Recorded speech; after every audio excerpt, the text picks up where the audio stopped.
Baik, Assalamualaikum warahmatullahi wabarakatuh. Perkenalkan, nama saya Uji Akmawati, NIM PBA 210037 kelas B21 Kebidanan.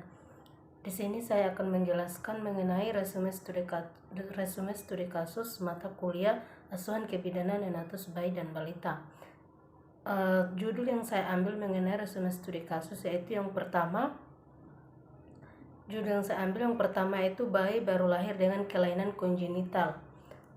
Pertama, poin harus kita ketahui yaitu pengertian dari infeksi. Infeksi merupakan penyebab terbanyak kematian bayi baru lahir dan salah satunya disebabkan karena adanya kelainan kongenital. Tanda dan gejala bahaya pada infeksi yang pertama. Pada infeksi kelainan kongenital yang pertama yaitu bibir sumbing. Bibir sumbing perlu kita ketahui ialah kondisi terbentuknya celah di bagian bibir atas, langit-langit, mulut, dan keduanya. Kemudian yang kedua, kelainan jantung bawaan. Kelainan jantung bawaan dapat diartikan sebagai pembentukan jantung atau pembuluh darah yang besar tidak normal. Kemudian yang ketiga itu kelainan bentuk tangan atau kaki. Yang keempat yaitu neural tube defect atau NTD. Kemudian patofisiologi pada resume studi kasus yang saya ambil yaitu yang pertama ada poin malformasi, di mana malformasi dapat diartikan sebagai suatu kelainan yang disebabkan oleh kegagalan atau ketidaksempurnaan dari satu atau lebih proses embriogenesis. Yang kedua, deformasi. Deformasi adalah sebagai bentuk atau kondisi atau posisi abnormal bagian tubuh yang disebabkan oleh gaya mekanik sesudah pembentukan normal terjadi, misalnya kaki bengkok atau mikrogenital. Kemudian poin D, penanganan pada infeksi kelainan kongenital. Penanganan yang pertama sebelum kehamilan. Sebelum kehamilan kita harus memastikan mengikuti imunisasi sesuai jadwal. Kemudian pastikan Anda dan pasangan tidak menderita penyakit menular seksual atau disebut HIV. Kemudian penuhi asupan asam folat sebelum merencanakan kehamilan dan lakukan konsultasi dan tes genetik, terutama jika Anda atau pasangan memiliki penyakit yang dapat diturunkan kepada anak sebagai kelainan.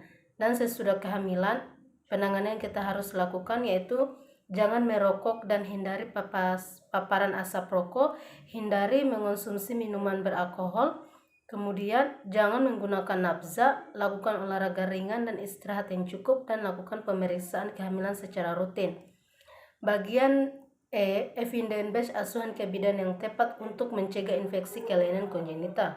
Yang pertama, pendaktalasanannya harus sesuai dengan melakukan pemeriksaan fisik dan penunjang yang berkala dapat memprediksi bahwa keberhasilan tindakan operasi, namun prognosis dapat ditentukan setelah dilakukannya pembedahan. Kemudian, tidak adanya otak jaringan di kantung adalah prognosis yang baik.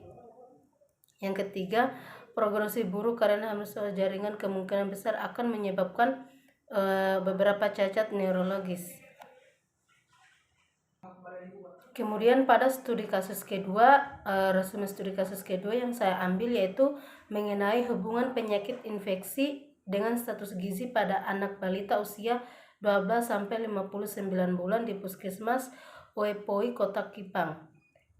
Pertama, pengertian dari infeksi. Penyakit infeksi yaitu yang sering dialami pada anak-anak adalah infeksi pada sistem saraf pusat.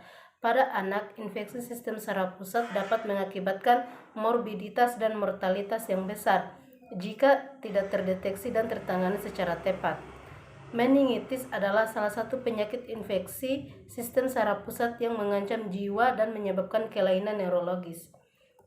Gejala dan tanda bahaya pada meningitis yang pertama, demam, nyeri kepala tiba-tiba, fotofobia, kaku leher, serta mual muntah dan perubahan pada status mental merupakan karakteristik dari gejala meningitis.